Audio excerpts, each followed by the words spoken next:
गायमुख ते दहिसर मेट्रो आणि गायमुख घाट रस्त्याचे काँक्रिटीकरण ही कामे एकत्र सुरू करावीत असे निर्देश परिवहन मंत्री प्रताप सरनाईक यांनी MMRDAला दिले आहेत। तर घोडबंदर परिसरातील अंतर्गत रस्ते विकासाची कामे मार्गी लावण्यासाठी ठाणे महापालिकेने आवश्यक सर्व सहकार्य आणि समन्वय जलद करावा असेही निर्देश सरनाईक यांनी दिले आहेत। गायमुख मेट्रो आणि रस्त्याचे काम एकत्र सुरू केल्यामुळे ही कामे एकाच वेळी पूर्ण होऊन वारंवार वाहतूक बंद करावी लागणार नाही।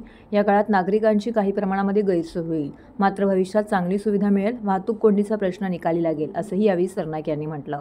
ठाणे महापालिका क्षेत्रातील शासन निधीतून MMRDA मार्फत होणारे विविध प्रकल्प, नागला बंदर खाडी किनारा विकास प्रकल्प, घोडबंदर रोडवरील वाहतूक परिस्थिती इत्यादी विषयांचा आढावा घेण्याकरिता परिवहन मंत्री प्रताप सरनाईक यांच्या अध्यक्षतेखाली एका बैठकीचे आयोजन केलं होतं। ही बैठक ठाणे महानगरपालिकेतील मुख्यालयातील अरविंद पेंटचे सभागृहात संपन्न झाली।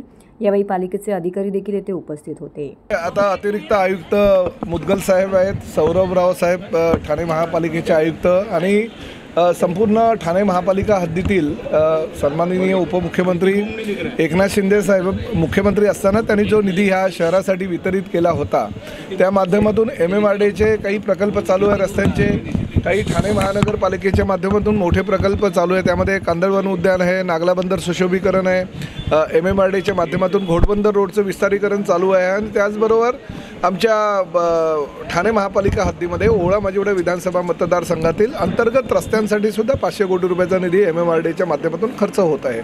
हा सगळ्या आढावा घेण्याकरता आज ही बैठक होती आणि बैठकीमध्ये अतिशय चांगले निर्णय आमच्या आयुक्त सौरभराव यांनी घेतलेले आहेत, जेणेकरून भविष्यामध्ये जी वाहतूक कोंडी ह्या शहरामध्ये प्रामुख्याने घोडबंदर रोड आणि त्या परिसरामध्ये निर्माण होते तर ती होणार नाही। आम्ही प्रामुख्याने घोडबंदर रोडमध्ये उजवीकडे आणि डावीकडचे जे काही लिंक रोड आहे ते लिंक रोडला प्राधान्य देतो, जेणेकरून घोडबंदर रोडची वाहतूक कोंडी थोड्याफार प्रमाणात कमी होईल आणि 20 ते 30% वाहनं ही अंतर्गत रस्त्यावरून जातील आणि त्यामुळे ह्या रस्त्यावर जो हेवी ट्रक्स जे आहेत त्याचं प्रमाण मोठ्या प्रमाणात होईल आणि लोकल ज्या छोट्या व्हेकल आहेत त्या कमी येतील।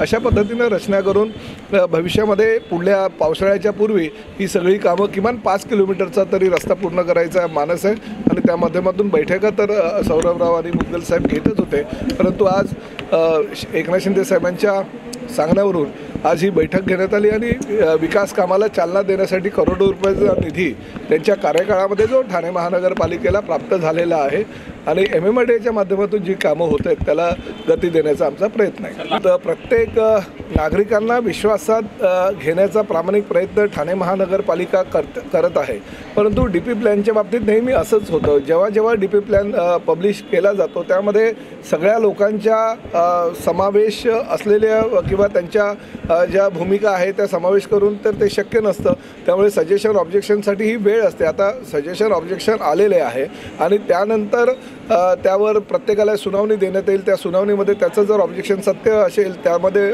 सत्यता आढळली तर ठाणे महापालिका लेवललाच त्यांना न्याय देण्याचा प्रयत्न होईल, परंतु तरीही जर काही नसेल तर कोकण कमिशनर पुढे पुन्हा आणि त्यानंतर नगरविकास विभागाकडे हा प्लॅन जात असतो आणि त्या माध्यमातून लोकांना त्याही दरम्यान जर आपल्याला काही तक्रारी असतील तर त्या नोंदवता येतात।